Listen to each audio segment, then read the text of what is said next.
Imagjinoni Shqipërinë e viteve të kaosit, kur ligji nuk vlente dhe frika kishte një emër, Altin Dardha, një djalosh që u kthye në makthin e një qyteti. I lindur në Berat, ai u përfshi herët në botën e dhunës.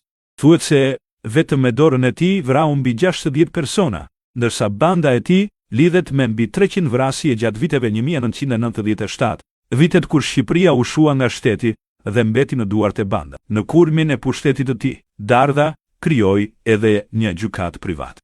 Rëmbeu gjyqtarin, prokurorin dhe sekretaren dhe i detyroi të gjykonin sipas urdhrave të tij. Në një kasolle të improvisuar, ishte një shenjë se ai nuk njihte në asnjë kufi, madje rrëfehet se në një moment absurd i tha një gruaj: "Syri yt i majt më bën përshtypje. Më duhet një sy i ngjashëm me timin", një detaj që e ktheu tmerri në legjendë të zezë. Altin Dardha mbetet simbol i një kohe kur frika sundonte mbi jetën edhe qytetet drejtoheshin nga pushka, jo nga ligji. Një kujtesë e idhur se çfarë ndodh kur shteti zhduket edhe ferri zbret mbi tokë.